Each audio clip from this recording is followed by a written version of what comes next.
स्वागत है आप सभी का। आज की क्लास कुछ कारणों के कारण लेट हो जाता है। कोई समस्या है तो बोल दीजिए।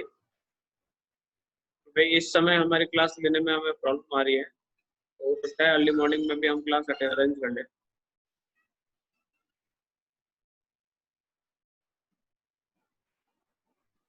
सर कल किस टाइम होगी ऑनलाइन क्लास? देखिए, क्लास का समय तो मैंने रख रखा है 12 बजे के आसपास ही, लेकिन कई नेटवर्क की समस्या आ जाती है, तब फिर रीअरेंज करना पड़ता है।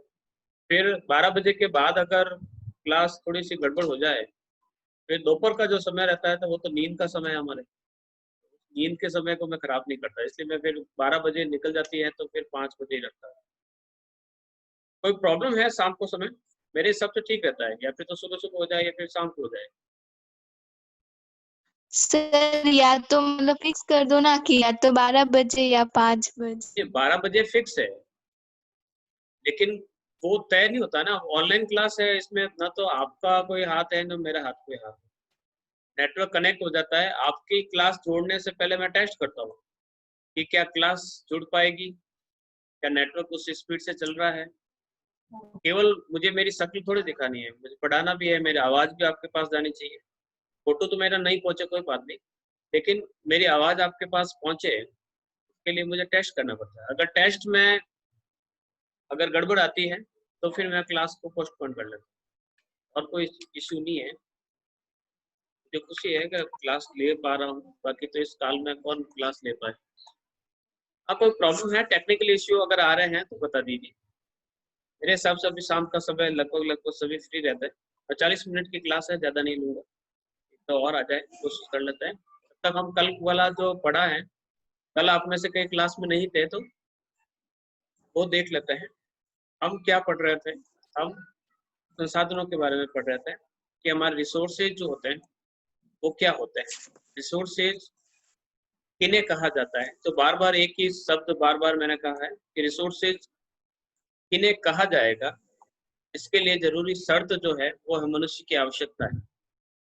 अगर कोई पदार्थ तत्व जो मनुष्य की आवश्यकताओं की पूर्ति करता है तो हम उसे संसाधनों की श्रेणी में रख सकते हैं।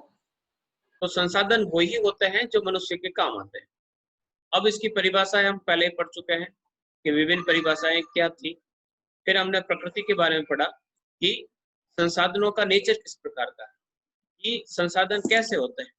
तो संसाधन कैसे होते हैं तो हम कह सकते हैं कि संसाधन, जैसे कि आपका भी किसी न किसी प्रकार का कोई नेचर होगा, तो उस नेचर को हम डिफाइन कैसे करें कि आपका नेचर किस प्रकार का है। तो कईयों का अलग अलग प्रकार का नेचर हो सकता है। तो मैं कहूँ कि जो संसाधन होते हैं उनमें उपयोगिता होती, ये मस्ट है। बिना उपयोगिता के हम उन्हें संसाधन नहीं कह सकते। फिर ये डायनेमिक होते हैं, ये चेंज होते रहते हैं, बदलते रहते हैं। फिर सभी पदार्थ, चाहे वो दिखते हैं या नहीं दिखते हैं, श्वसन क्रिया करते हैं या नहीं करते हैं, हम उन्हें संसाधनों की श्रेणी के अंतर्गत रख सकते हैं। तो ये कुछ प्रकृति संसाधनों की होती है जो हम पहले पढ़ चुके हैं। फिर हम संसाधनों का वर्गीकरण करते हैं कि संसाधन कितने प्रकार के होते हैं। तो संसाधनों का जो वर्गीकरण है, उस संसाधनों के वर्गीकरण के अंतर्गत सबसे पहले हम बात करते हैं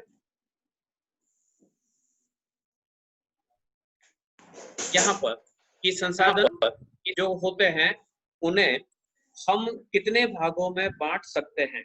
तो अलग अलग आधार पर हम उन्हें अलग अलग भागों में बांट सकते हैं। तो सबसे पहला जो आधार लिया पर्यावरण, यानी इन्वायरमेंट के आधार पर, या इन्वायरमेंटल जो बेस है उस बेस पर हम संसाधनों को कितने भागों में बांट सकते हैं। तो हम दो भागों में बांट सकते हैं, एक तो अजैविक और दूसरा है जैविक।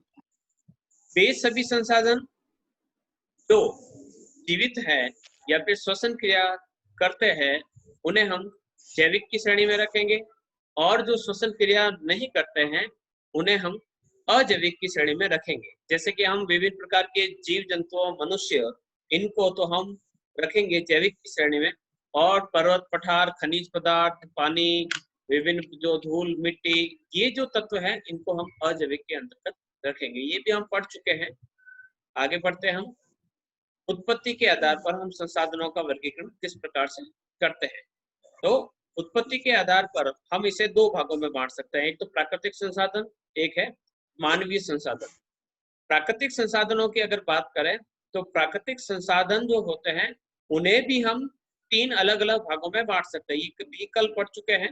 वापिस एक बार मैं स्पष्ट करना चाहूंगा कि जो प्राकृतिक संसाधन होते हैं उन प्राकृतिक संसाधनों को उपलब्धि के आधार पर, यानी कहाँ वो मिलते हैं या किस प्रकार से मिलते हैं, उस आधार पर हम कितने भागों में बांट सकते हैं। तो उपलब्धि के आधार पर अगर बात करें तो जो संसाधन होते हैं उन्हें हम इन चार भागों में बांट सकते हैं। एक संसाधन ऐसे जो सर्वसुलभ है।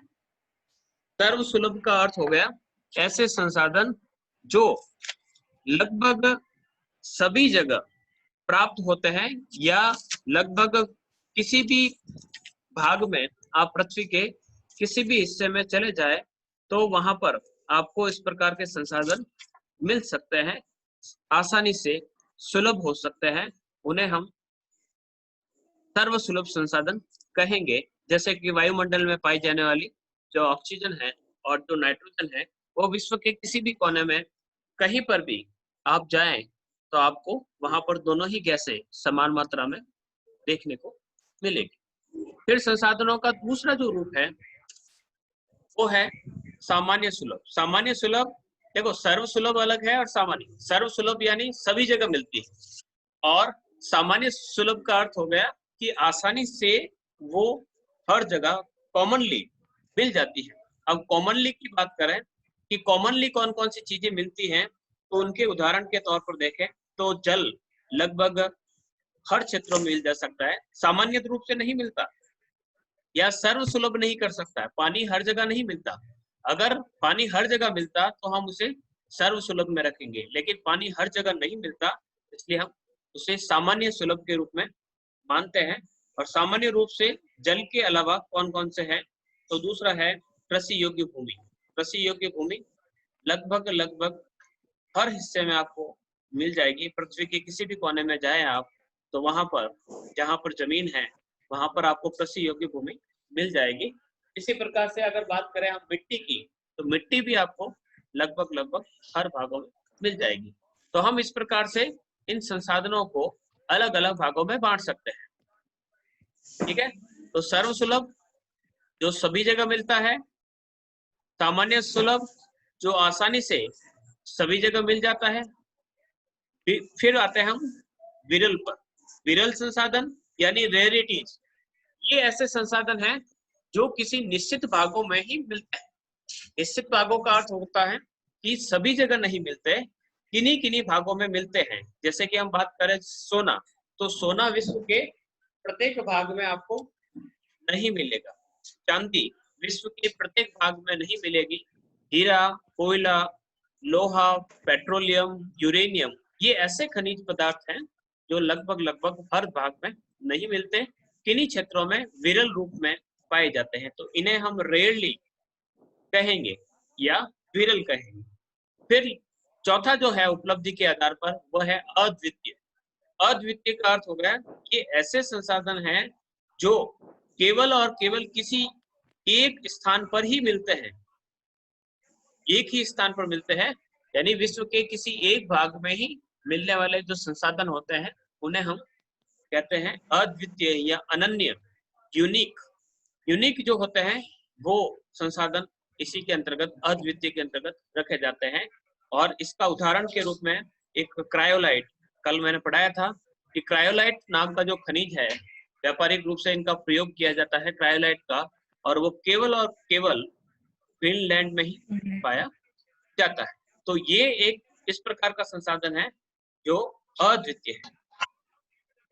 ठीक है, ये क्लियर हो गया होगा। ये हम कल पढ़ चुके हैं उपलब्धि के आधार पर। वापस थोड़ा सा हल्का सा रिपीट कर रहा हूं। ऐसे संसाधन जो सभी जगह मिलते हैं, सर्वसुलभ, जो आसानी से लगभग हर जगह पर मिल जाते हैं, सामान्य सुलभ। ऐसे संसाधन जो किन्हीं विशेष भागों में ही मिलते हैं, विरल संसाधन। और ऐसे संसाधन जो किसी एक ही स्थान पर मिलते हैं, अद्वितीय, यानी उसके अलावा किसी क्षेत्र में वो नहीं मिलते हैं। यहां तक क्लियर? यहां तक किसी को कोई डाउट हो तो पूछ लीजिए, कोई डाउट हो तो पूछ लीजिए, नहीं तो आगे बढ़े हम।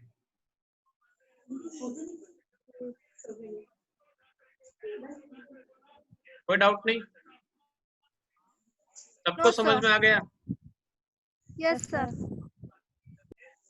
ठीक है, कुछ नाम बता दीजिए। 4BB7 कौन है? आप नाम नहीं लिखते थे। कौन है 4BB? मैंने वीडियो की रिक्वेस्ट डाली है, या फिर तो नाम बता दीजिए, नहीं तो अपना वीडियो स्टार्ट कीजिए। 4BB7F कौन है? रियलमी हेमलता। रियलमी नाम कहाँ आ रहा है? चंद्र का आ गया नाम।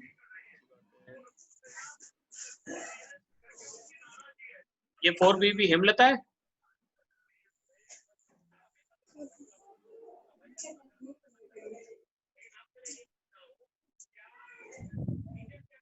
ठीक है, यहाँ तो कोई प्रॉब्लम नहीं। फिर हम बढ़ते हैं। नेक्स्ट जो हमारी स्लाइड है वो है उपयोगिता व संभाव्यता के आधार पर। यहाँ तक कल अद्वितीय तक मैंने करवा दिया था, और हम आगे बढ़ते हैं।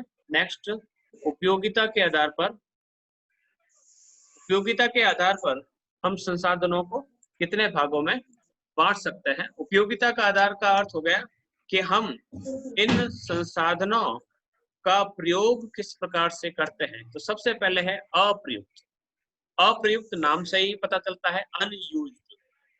ऐसे संसाधन जो मनुष्य के लिए उपयोगी हैं, लेकिन अभी तक उनका उपयोग नहीं किया गया है। उपयोगी है लेकिन उपयोग नहीं किया गया, प्रयोग में नहीं लाया गया है, वे सभी संसाधन अप्रयुक्त संसाधन के अंतर्गत दिए जाते हैं। दूसरा, अप्रयोजनीय, अनयूजेबल। ऐसे संसाधन जिन्हें वर्तमान जो तकनीक है या वर्तमान समय में हमें जितना पता है उसके आधार पर भविष्य में काम नहीं लाया जा सकता। यानी हमारे पास अभी भी उसका उपयोग कैसे करना है ऐसी कोई तकनीक नहीं है, तो अनयूजेबल, इनका हम उपयोग नहीं कर सकते। देखो दोनों में थोड़ा सा फर्क है। जिनका उपयोग नहीं किया गया, अप्रयुक्त। जिनका उपयोग भविष्य में भी नहीं किया जा सकता, अप्रयुक्त, अनयूजेबल। क्लियर? आगे बढ़े हम। संभाव्य, पोटेंशियल। संभाव्य संसाधन यानी संभावना है, यानी अभी भले ही उनका उपयोग नहीं किया जा रहा हो, लेकिन आने वाले समय में उनका उपयोग किया जा सकता है। ऐसे संसाधन जो होते हैं वो कहलाते हैं संभाव्य। नेक्स्ट, गुप्त या लेटेंट, यानी ये ऐसे संसाधन हैं जिनके बारे में किसी भी प्रकार का ज्ञान नहीं है, उसकी स्थिति के बारे में ज्ञान नहीं है, जो गुप्त संसाधन कहलाते हैं। जैसे कि वायुमंडल में जितनी भी जो गैसें है और विभिन्न प्रकार से हमें प्राप्त होने वाली सौर शक्ति। सौर शक्ति हमारे पास अवेलेबल है, लेकिन कितनी उपलब्ध है, हम उसका कितना उपयोग कर सकते हैं, ये ज्ञान हमें नहीं है, तो हम उसे गुप्त रूप में या गुप्त संसाधन या लेटेंट के रूप में जानते हैं। आपने संगठन की गुप्त उष्मा, लेटेंट हीट के बारे में शायद फर्स्ट ईयर के अंतर्गत या 12th के अंतर्गत पढ़ा होगा कि लेटेंट हीट क्या होती है। वो पता दिखती नहीं है लेकिन होती है। उसके अभाव में बारिश होना संभव नहीं होता है, तो वही चीज कहा गया कि वो गुप्त उष्मा होती है। और गुप्त उष्मा को आकलन नहीं किया जा सकता, लेकिन आने वाले समय में उसका उपयोग किया जा सकता है। एक बार पुनः वापस रिपीट कर रहा हूँ, ऐसे संसाधन उपयोगिता के आधार पर हम प्राकृतिक संसाधनों का वर्गीकरण कर रहे हैं। आधार जो ले रहे हैं 3 ले रहे हैं। पहला उपलब्धि के आधार पर, तो सुलभ, सर्व सुलभ, सभी जगह मिलता है, सामान्य सुलभ, लगभग मिल जाता है, विरल, किन्हीं कुछ विशेष क्षेत्रों में मिलता है, अद्वितीय, केवल और केवल एक स्थान पर मिलता है। उपयोगिता के आधार पर ऐसे संसाधन जिनका हमने अभी तक उपयोग नहीं किया है लेकिन उपयोग नहीं किया। दूसरा अप्रयोजनीय, जिनका हम भविष्य में भी उपयोग नहीं कर सकते, अप्रयोजनीय, भविष्य में जिनकी उपयोग करने की संभावना है, पोटेंशियल, और जो छुपे हुए हैं उन्हें कहा जाता है गुप्त। तो इस प्रकार से हम इतने भागों के अंतर्गत उपयोगिता और संभाव्यता के आधार पर संसाधनों का वर्गीकरण कर सकते हैं। क्लियर? सर इनके एग्जाम्पल्स भी तो होंगे ना, मतलब अभी आपने बताया गुप्त का सौर मंडल और वो बहुत बड़ा संगणन प्रश्न। वाला, तो मैं इनमें कभी से सोच रहा हूँ कि अभी तक खुशबू बोली क्यों नहीं। वही तो हो आप जो क्लास को कह सकते हैं कि एकदम रखते हो कि हाँ क्लास चल रही है। मैं दूसरों को इसलिए नहीं नाम ले रहा हूँ, 2 ही है, इसका मतलब ये है कि दूसरे भी बोला करें, ताकि मुझे लगे कि हाँ वास्तव में आप ये जबरदस्ती नहीं बैठे हो, कुछ न कुछ समझ में आ रहा है। नहीं तो ठीक है, चल रहा है, क्लास एंजॉय कर रहे हैं कि हाँ घर वाले ने बैठा दिया, अब क्या करें। ऐसे ना ले, प्रश्न पूछते रहे।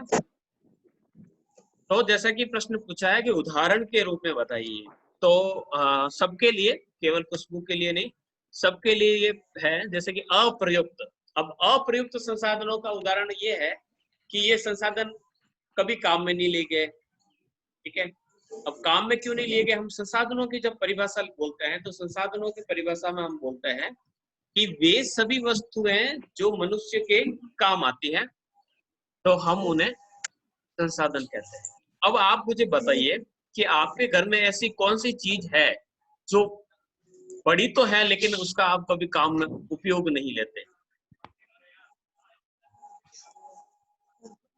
कोई है ऐसी वस्तु?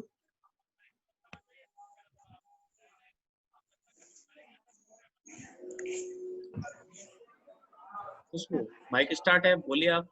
हेमलता का भी माइक स्टार्ट है। हाँ, ऐसी कोई है वस्तु जो शायद नहीं है। जो आपके घर में है लेकिन आपने उसका उपयोग नहीं किया? लिख दीजिए, बोल दीजिए, जैसा आपको अच्छा लगे। ऐसी कोई वस्तु है जो आपके घर में है लेकिन आपने उपयोग नहीं किया?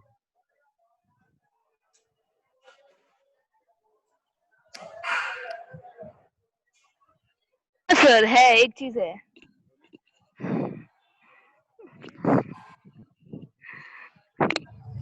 तो मेरे घर पे 2 टीवी है, पर हम लोग एक ही का यूज करते हैं, दूसरी ऐसी ही पड़ी है। क्या बात, घर में 2 टीवी है लेकिन आपने एक ही टीवी का यूज करते हैं। ठीक है, तो वो हाँ। अप्रयुक्त के अंतर्गत आ गई।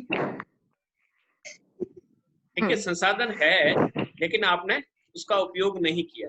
उदाहरण हो गया घर में पड़ा हुआ बेकार टीवी। ठीक है, फिर नहीं, अप्रयुक्त। बेकार नहीं, वो चलता है पर हम लोग यूज नहीं करते उसको। तो उसे अप्रयुक्त, बेकार तो अप्रयुक्त का अर्थ होता है उसे कभी काम में नहीं लिया। तो आपने टीवी काम में लिया ना, हाँ। वो अप्रयुक्त में नहीं रखा जा सकता, उसे रखेंगे हम अप्रयोजनीय। अप्रयोजनीय की श्रेणी में तब रखेंगे कि आने वाले समय में उसका यूज नहीं किया जा सकता, खराब हो गई। ठीक है, किसी भी काम की नहीं, तो उसे हम रखेंगे अप्रयोजनीय की श्रेणी में। ऐसे ही चीजें जो आपके घर में है, घर को हम एक विश्व मान लेते हैं, ये विश्व के स्तर पर बात जाएंगे। आपके घर में पड़ी है और आपको लगता है कि ये काम आएगी, इसको कबाड़ वाले के मत दो। दीपावली की जब सफाई होती है उस दिनों में कबाड़ी आता है घर के बाहर, कई चीजें आप बाहर फेंकते हैं, उसमें से जब बाहर फेंकने वाले हैं तो उसको देने से ठीक पहले आप वापस रख देते हैं अंदर, ये तो काम आएगा। होता है ऐसा? हाँ सर। ऐसा होता है? सर है।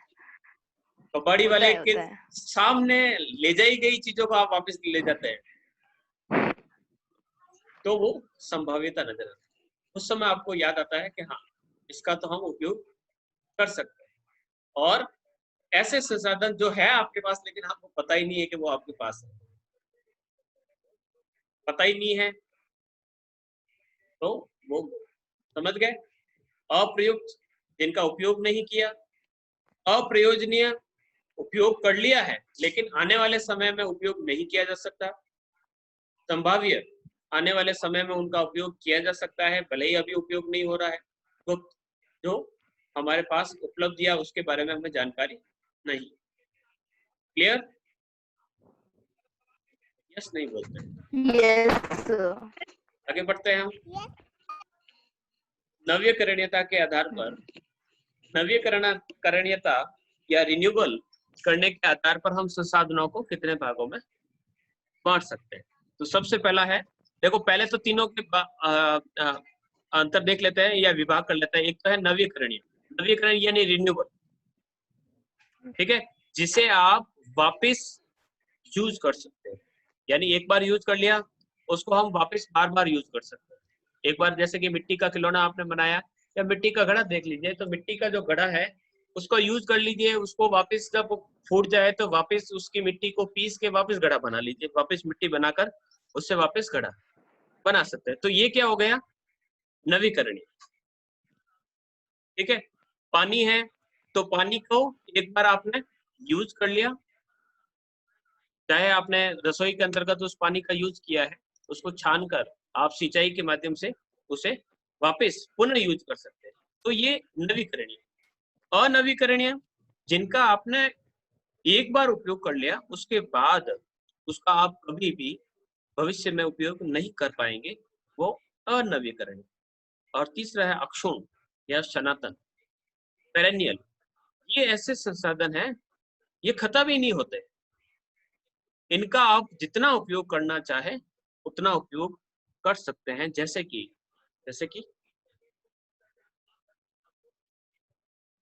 क्या होगा? जैसे कि अक्षुण, सर एक बार वापस बताना इसका। अक्षुण या सनातन, ऐसे संसाधन जिनका हम कितना भी उपयोग करें ये समाप्त नहीं होने वाले। जैसे कि सौर ऊर्जा, सौर ऊर्जा, सौर ऊर्जा, सौर ऊर्जा है, पवन ऊर्जा है। ये ऐसे संसाधन हैं जिनका हम उपयोग नहीं कर सकते हैं। तो सोलर पावर का भी हम इस प्रकार के उदाहरण दे सकते हैं। आप में से किसी ने लिखा है कि सोलर पावर का जो उपयोग है वो भी हम इस प्रकार से कर सकते हैं। तो ये भी एक कह सकते हैं कि अक्षुण या सनातन, लंबे समय तक चलने वाले संसाधनों के रूप में पहचान रखते हैं। अब हम पढ़ते हैं कि नवीकरण जो संसाधन होते हैं, रिन्यूएबल, उस रिन्यूएबल जो संसाधन होते हैं उनको भी हम दो भागों में बांट सकते हैं। ठीक है, नवीकरण जो संसाधन होते हैं उसके रूप में, उसके गुण में हम परिवर्तन करके वापस उनका उपयोग कर सकते हैं। जैसे कि हम जो व्हीकल्स होते हैं, तो व्हीकल्स में जो ऑयल डालते हैं, ऑयल का जो उपयोग होता है वो कह सकते हैं कि वापस निकालने के बाद उसको वापस रिसाइकिल करके हम वापस यूज कर लेते हैं, खत्म थोड़ी होता है। लेकिन दूसरा एक उदाहरण हम पेट्रोल का ले लेते हैं। तो पेट्रोल को हम जलाते हैं, तो जलाने के बाद हम सोचे कि जो साइलेंसर से जो धुआं निकला उस धुएं को वापस इकट्ठा करके वापस पेट्रोल बनाते हैं, संभव नहीं है। पानी का हम बार बार उपयोग कर सकते हैं, लेकिन पेट्रोल डीजल का हम केवल और केवल एक बार ही उपयोग कर सकते हैं। किसी भी चीज को जलाने के बाद वापस उसको उसी रूप में प्राप्त करना पॉसिबल नहीं है। तो हमें इसे किस भागों में या किस प्रकार से डिवाइडेशन करना है? तो सबसे पहले हम नवीकरणीय, वे सभी संसाधन जिन्हें हम उनका गुण परिवर्तन करके वापस उपयोग में ला सकते हैं, नवीकरणीय। अब नवीकरणीय संसाधनों या रिन्यूएबल रिसोर्सेज जो होते हैं उनको भी हम दो भागों में बांटते हैं। एक है परिवर्धनीय, परिवर्धनीय या इंक्रीजेबल, इंक्रीजेबल। दूसरा है पुनः प्रयोजनीय या रीयूजेबल। अब परिवर्धनीय क्या होता है कि ऐसे संसाधन जिनके गुणों में वृद्धि करके हम लंबे समय तक उसका प्रयोग कर सकते हैं। जैसे कि सतत पोषणीय विकास की जो संकल्पना है उसका हम प्रयोग कर सकते हैं। जैसे कि अगर हम बात करें कि हमारी मिट्टी, तो मिट्टी जो है, तो मिट्टी की एक बार गुणवत्ता समाप्त होने के बाद हम उस मिट्टी में विभिन्न खादों का प्रयोग करके उसे हम वापस पुनः जैसी थी वैसी बना सकते हैं।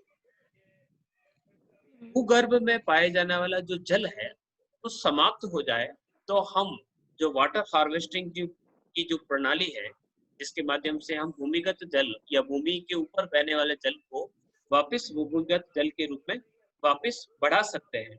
मछलियां एक बार मरने के बाद हम उसे वापस पालकर बढ़ा सकते हैं। विभिन्न वन्य जीव, एक ऐसा समय आया था कि गोडावन और विभिन्न जो शेरों की संख्या है वो चिंता का विषय हो रही थी कि भारत में 500 शेर बच गए, 1000 बच गए। उनको हम बढ़ा बढ़ा के अभी उनको हमने संरक्षित किया और आज उनकी संख्या बढ़कर 3000 के आसपास या उससे भी बढ़ रही है और दिनों दिन बढ़ती जा रही है। तो ऐसे संसाधन जो होते हैं उन्हें कहा जाता है परिवर्तनीय। इसका एक और उदाहरण दे लेते हैं कि ऐसे संसाधन, इसमें सतत पोषणीय विकास, जैसे कि हम एक उदाहरण ले लेते हैं, पेट्रोल का उदाहरण ले लेते हैं। तो पहले पेट्रोल की रेट कम थी और गाड़ियां माइलेज भी कम देती। तो अब हमने पेट्रोल का यूज किस प्रकार से किया कि कम से कम पेट्रोल में ज्यादा से ज्यादा लंबी दूरी तक गाड़ी चले। तो हमने पेट्रोल को महंगा कर दिया, लेकिन हमने ऐसी तकनीकी को बनाया है कि कम से कम पेट्रोल की खपत में ज्यादा से ज्यादा लंबी गाड़ी चले। तो हमारा जो खर्चा है उसको हमने सीमित किया, हमने उसको परिवर्तन किया, उसमें चेंजेस किए, उसमें ऐसे परिवर्तन लाए कि वो लंबे समय तक वो चलती रहे। तो इस प्रकार से हमने संसाधनों का परिवर्तन कर सकते हैं, उसको बढ़ा सकते हैं। तो ऐसे संसाधन परिवर्तनीय कहलाते हैं। दूसरे होते हैं पुनः प्रयोजनीय, रीयूजेबल। इसके अंतर्गत वे संसाधन आते हैं जिनका हम बार बार उपयोग कर सकते हैं। तो जितने भी आपके धात्विक खनिज हैं, धात्विक खनिज जिसके अंतर्गत लोहा, तांबा, सोना, चांदी, जस्ता, ये सभी जो हैं वो आपके किस प्रकार के संसाधन कहलाते हैं?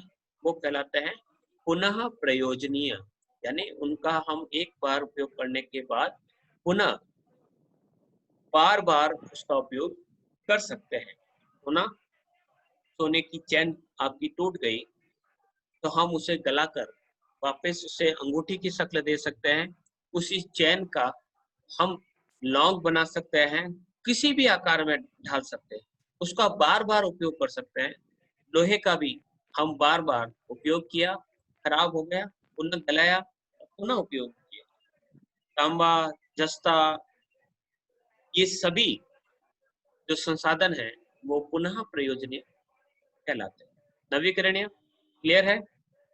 दोनों ही नवीकरणीय को दो भागों में बांट सकते हैं। एक परिवर्तनीय, गुणों में हम परिवर्तन करके उसका उपयोगिता बढ़ा सकते हैं, और जिन्हें हम बार बार पुनः प्रयोग में ला सकते हैं। फिर अनवीकरणीय, ऐसे संसाधन जो एक बार उपयोग करने के बाद सदा के लिए समाप्त हो जाते हैं, उनका पुनः प्रयोग नहीं किया जा सकता। ये एक गैस की सिलेंडर के समान है कि आपके पास एक गैस का सिलेंडर है और पूरे महीने भर या पूरे 2 महीने आपको चलाना है। एक बार खत्म होने के बाद आपको कहा जाए कि वापस आपको जीवन में ये सिलेंडर नहीं मिलेगा, ये है जो ये है, तो आप उसका उपयोग किस प्रकार से करेंगे? आप उसका प्रयोग बहुत ही सावधानी से और धीमे धीमे करें। इसी प्रकार से इन संसाधनों के अंतर्गत कोयला, तो कोयला भी सीमित भंडार है, हम चाहकर भी इसे बढ़ा नहीं सकते। पेट्रोलियम के भंडार हम बढ़ा नहीं सकते, और प्राकृतिक गैस और जीवाश्म ईंधन जितने भी है ये सारे इसमें हम शामिल कर सकते हैं। इनको हम वापस पुनः बना नहीं सकते, वापस उसको नवीकरण नहीं कर सकते, इसलिए इन संसाधनों को अनवीकरणीय संसाधन कहा जाता है। अनवीकरणीय या non renewable resources, renewable, non renewable resources. तीसरा जो नवीकरणीयता के आधार पर है वो है अक्षुण या सनातन। ये संसाधन या इसके अंतर्गत वे संसाधन शामिल किए जाते हैं जो मानवीय उपयोग या प्रभाव से समाप्त होने वाले नहीं हैं। मानव चाहे कितना भी इनका उपयोग करे, ये समाप्त होने वाले नहीं है, कभी भी खत्म होने वाले नहीं है, अक्षुण है, किसी प्रकार का क्षय नहीं होना है, अक्षय। तभी आप देखें कि सौर ऊर्जा को अक्षय ऊर्जा, सौर पवन ऊर्जा को हम अक्षय ऊर्जा के नाम से जानते हैं, जिसका किसी प्रकार से क्षय नहीं होता है। इसके अंतर्गत हम शामिल करते हैं सौर ऊर्जा को, विभिन्न महासागरीय जल को इसके अंदर शामिल कर सकता है, पवन को इसके अंदर हम शामिल कर सकते हैं। तो ये अक्षुण है, समाप्त नहीं होने वाले, महासागरों का जल कभी भी समाप्त होने वाला नहीं है।